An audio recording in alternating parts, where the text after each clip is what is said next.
दोस्तों, आपको गोपाल जी का नमन। श्रावण मास में शुक्ल पक्ष की पंचमी को नाग पंचमी दिवस के रूप में मनाया जाता है, पर्व के रूप में मनाया जाता है। और इस पर्व की बहुत मान्यता है। अगर माने तो इस चीज को ध्यान रखिए, कोई भी त्योहार, कोई भी तीज डिपेंड करता है अपनी अपनी आस्था के ऊपर कि कोई कितनी आस्था से उसको ले रहा है। गरुड़ पुराण में जाते हैं, भागवत पुराण में जाते हैं, कथा मिलती है कि ये पर्व क्यों मनाया गया है। बहुत सामान्य सा ये जानकारी है, सब जानते हैं कि राजा परीक्षित के पुत्र जन्मेजय ने महायज्ञ किया था कि सांपों के विनाश के लिए वो कोई कसर नहीं छोड़ेंगे। और हाहाकार मच गया था पृथ्वी पे। तब नाग ब्रह्मा जी के पास गए थे और अपनी क्षमा याचना करे, अपने अपने प्राणों की रक्षा के लिए प्रार्थना की थी। उन्होंने उनको जीवन दान दिया था ब्रह्मा जी ने। तब से उस रूप में ही ये, उसकी यादगार के रूप में ही ये नाग पंचमी के रूप में मनाया जाता है। लगभग हर हिंदू धर्म इसको फॉलो करता है, हर हिंदू धर्म इसको मानता है। इतना बड़ा भारत है, देखिए, अपनी अलग अलग परंपराएं, अपनी अपनी रीतियां, अपने अपने लोगों के ट्रेडिशंस, अपने अपने लोगों की विधियां, है ना, अपने अपने लोगों की रूढ़ियां। तो ये जो कुछ भारतवर्ष के कुछ क्षेत्र में इसको मनाते हैं मनसा देवी के रूप में। मनसा देवी का इनको रूप माना गया है, इसलिए मनसा देवी की पूजा अर्चना का विधान है इस नाग पंचमी के दिन। विशेष रूप से बंगाल में देखें, उड़ीसा में देखें, वहां बहुत मान्यता है नाग पंचमी की। और ये मनसा देवी को दोस्तों भगवान शिव की मानस पुत्री के रूप में माना गया है और नागराज वासुकी बहन माना गया है इनको। इसलिए भी मनसा देवी की बहुत पूजा अर्चना की जाती है। ये तो देखिए एक बात हुई, है ना, कि क्यों मनाया जाता है। इसके बहुत सारे तरीके हैं। और फिर इसको एस्ट्रोलॉजी से जोड़ा गया, ज्योतिष से जोड़ा गया। ज्योतिष में जो व्यक्ति कालसर्प दोष से पीड़ित हैं, कालसर्प दोष में बहुत टाइप के होते हैं जो एस्ट्रोलॉजी में इंटरेस्टेड हैं, या चंद्र राहु दोष के कारण। देखिए, चंद्र और राहु का जो एक दोष है, ये माना जाता है कि मानसिक तनाव के लिए, मानसिक संतरास के लिए, मेंटल एगोनी के लिए ये बहुत कष्टकारी है। तो इस दोष को दूर करने के लिए राहु के नागपंचमी के दिन इसको विशेष रूप से इसकी पूजा अर्चना करी जाती है। कुछ भारत में तो कुछ ऐसे स्थान हैं, जैसे त्र्यंबकेश्वर विशेष नाम लिया जाता है। इस दिन विशेष रूप से राहु की पूजा के लिए, कालसर्प दोष की पूजा के लिए, राहु का किसी भी प्रकार से पीड़ा के लिए पूजा अर्चना की जाती है। और इसके अलावा राहु के कारण कोई भी, चाहे राहु की दृष्टि के कारण, चाहे राहु की युति के कारण, अगर कोई ग्रह पीड़ा कारक सिद्ध हो रहा है तो भी नाग पंचमी के दिन विशेष रूप से पूजा अर्चना का विधान है। इसके तरीके हैं, बहुत लंबे चौड़े विधान है इसके। मानता है, देखिए, कि 12 नाग जो पूजा के लिए जो चुने गए हैं, नागों में वैसे तो सहस्त्रों हैं। देखिए, ये भी एक योनि है और बड़ी निकृष्ट योनि मानी गई है जीव के लिए, आत्मा के लिए, क्योंकि इस योनि में मुक्ति के लिए प्रार्थना करता है कि कैसे ही इस योनि से मुक्ति मिल जाए। तो जो नाग, जो प्रसिद्ध 12 नागों का जो नाम आता है, वो धृतराष्ट्र, कारकोटक, अश्वत्थ, शंखपाल, पद्म, कंबल, अनंत, शेष, वासुकी, पिंगल, तक्षक और कालीय, ये 12 नागों का वर्णन मिलता है। नाग पंचमी के दिन क्या करें दोस्तों, ये एक बड़ा सामान्य सा प्रश्न लोगों के सामने आता है। देखिए, मैंने बताया ना, अपनी अपनी रीत, अपने अपने तरीकों से। जो गांव में आज भी चले जाएं आप देखिएगा कि दीवालों पे गेरू से पोत के आकृति बनाते हैं सांप की।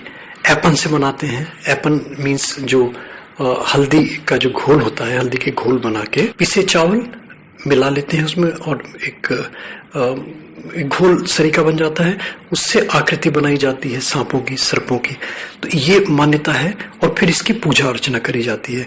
वही जैसे देवी देवताओं की पूजा करते हैं, धूप से, दीप से, नैवेद्य से, आरती से, उनके स्तोत्र से, उनके मंत्रों से, तरह तरह की जैसे भी धूप दीप से, जैसे भी आस्था है, जैसे भी सुविधा है। तो ये एक विधान। और कई स्थान पे क्या होता है कि गोबर से आकृतियां बनाई जाते हैं, उनको लकड़ी के पटरे पे रखते हैं, उसको पूजा अर्चना करते हैं। ये भी एक तरीका है। ऐसे भी बहुत सारी विधियां मिलती हैं। नाग पंचमी के दिन जो मैंने ये बताया एपन से, है ना, गेरू से लीप के घर बनाया, तो ये तो कोई भी कर सकता है। मगर आज का जमाना क्या है कि आज तो बिल्कुल आधुनिक युग में जी रहे हैं, अपनी कोई दीवारें नहीं खराब करना चाहेगा। तो अगर ऐसा है तो फिर वो किसी ड्राइंग शीट पे बना ले, ड्राइंग शीट से बना के उसको पेस्ट कर ले अपने घर में। और ये कुछ विधान है चीजों के दान के। विशेष रूप से 11 नारियल अगर मात्र व्यक्ति जल प्रवाह करता है इस दिन पर्टिकुलर, जो आपका नाग पंचमी का दिन है, और नाग पंचमी के दिन में भी जिस दिन राहु काल, जिस समय राहु काल पड़ रहा हो, राहु काल लगभग का जो इसका समय है वो हर जगह मिल जाता है, हर पंचांग में, हर ज्योतिष की किताब में आपको कहीं ना कहीं इसके विषय में मिल जाएगा। तो राहु काल में इसका दान, और अगर इसको और प्रभावशाली बनाना है तो नारियल में कुछ अन्य कुछ सामग्री मिलाई जाती है, पदार्थ मिलाए जाते हैं। 7 पदार्थों का विशेष रूप से महत्व है इसमें गुड़ है, इसमें चावल है, इसमें तिल है, इसमें मूंग है, इसमें जौ है, इसमें तिल है। तो ये 7 पदार्थ नारियल में भर के इस प्रकार जल प्रवाह करते हैं। इससे भी दोष का क्षमन होता है, जो राहु के कारण जन्मपत्री में किसी भी प्रकार की पीड़ा अगर व्यक्ति अनुभव कर रहा है। और कालसर्प दोष के लिए अगर मान लीजिए और अगर डिटेल्स में जाना है तो 11 नाग और नागिन के जोड़े बनवा लीजिए। अगर चांदी की सामर्थ्य है तो चांदी के बनवा लीजिए, अगर सामर्थ्य नहीं है तो तांबे के बनवा लीजिए। छोटे छोटे से 1-1 इंच के बहुत सस्ते में बन जाएंगे। और इनको वही नागपंचमी के दिन राहु काल के समय इनको जल विसर्जित कर दीजिए। और ये भावना रखिए कि प्रभु हमारे जितने कष्ट हैं वो हमारे कष्ट भगवान दूर कर रहा है।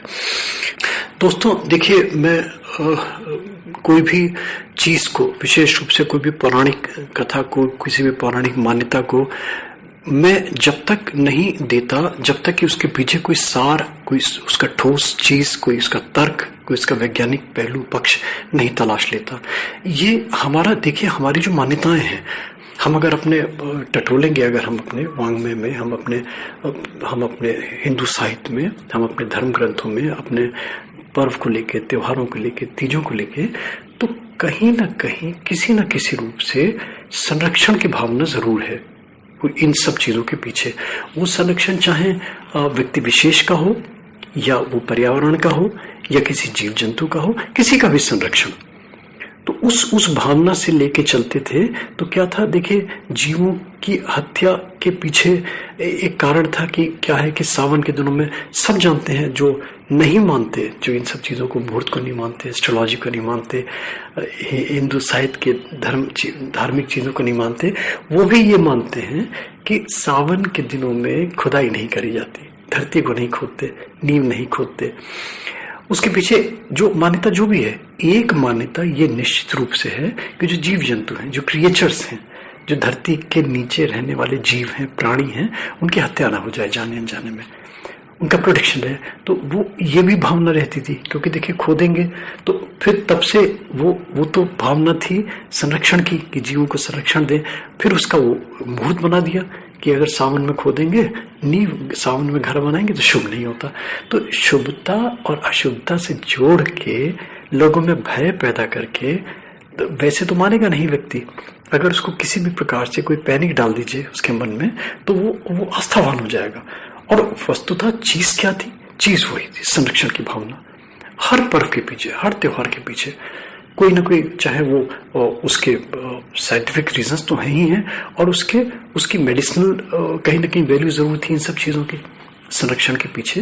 तो ये सब चीजें दोस्तों अपने अपने बुद्धि और अपने अपने विवेक से सोचिए और अपनाइए। और मैं तो ये कहता हूं कि अगर मान लीजिए ये नाग पंचमी तो वर्ष में एक बार आई सावन में, तो माह में हमारी 2 पंचमी होती हैं, एक कृष्ण पक्ष की और एक शुक्ल पक्ष की। तो हर शुक्ल पक्ष की पंचमी को क्यों ना करें। अगर मान लीजिए सांप की बामी जहाँ पे है, सांप की बामी को विशेष रूप से पूजित माना गया है, क्योंकि वहां पे सांप की बामी में सांपों का स्थान, सांप की बामी नहीं होती बेसिकली, होती दीमक की बामी है। वो सांप की बामी इसलिए बोलते हैं कि सांप दीमक खाने जाते हैं, उनको सुविधा होती है, उनके बिल बन जाते हैं, उन छेदों में घुस जाते हैं, उसमें घुस के रहते हैं वो। तो वहां पे नागों के निमित्त जो भी आप कुछ कर सकते हैं, जो भी अपने चीज कर सकते हैं, पूजा अर्चना खाने पीने का डाल के, और ये अपने करिए। देखिए अच्छा, एक चीज मैंने बहुत सुनी कि नागों को दूध पिलाए। देखिए इसके पीछे में मैंने, जो हमारे वेटरनिटी हमारे डॉक्टर्स हैं, सर्जन हैं, मैंने उनसे पूछा तो कहने लगे देखिए ये नागों को दूध पिलाना ये ठीक नहीं है, वो उनके मृत्यु का कारण बनता है। अब गॉड नोस उनका शरीर दूध नहीं स्वीकार करता होगा। जैसे कबूतरों को कहते हैं ना बाजरा नहीं डाले, तो फिर उसको आस्था से जोड़ दिया कि अगर बाजरा देते हैं तो हीट करते हैं। अब गॉड नोस उनकी क्या बीमारियां होती हैं, उनकी डेथ होने लगती है। ऐसे ही नागों के लिए भी तो एक मान्यता ये भी है कि नागों को दूध न पिलाएं, क्योंकि उनकी मृत्यु का कारण बनते हैं। और अगर मृत्यु का कारण बनेंगे तो पाप किसको लगेगा फिर? जो इसका निमित्त बन रहा है, जो उनको दे रहा है, जो उनको ये सब चीजें कर रहा है। तो ये सब चीजें दोस्तों सोचिए, इनका मनन गुणन करिए और तीज त्योहार मनाइए, सौहार्द बना रहे, आपस में स्नेह बना रहे, और त्योहार के बहाने कम से कम लोगों में एकजुटता, एक 2 से 4, 4 से 8, 16, 32 ये जीपी में बढ़ते हैं, लोग बाग मिलते हैं, तो कम से कम आपस में परस्पर प्रेम स्नेह पनपता है, हंसी खुशी होती है। ये भी एक आस्था होती थी, इसी बहाने, पर्वों के बहाने कम से कम लोग मिलते तो थे ना। आज तो मिलने का समय ही नहीं है किसी के पास में। तो इसलिए तीज त्योहार को मनाएं, उनके पीछे मगर उनके मर्म को, उनके लॉजिक को, उनके साइंटिफिक बैकग्राउंड्स को, और विशेष रूप से वो कि वो हमारे लिए किस रूप में लाभकारी हो रहे हैं। ये नहीं कि हमने किया, हमारा प्रमोशन हो गया, हमारा पैसा, ऐसा नहीं। कहीं ना कहीं कुछ ना कुछ उसमें ये आस्था जरूर है कि हमारे लिए लाभकारी है। वो किस रूप में लाभकारी है वो समझिए, उसके मर्म को समझिए, उसके तत्व को समझिए। थैंक यू दोस्तों, thank you, thanks for hearing Gopala ji.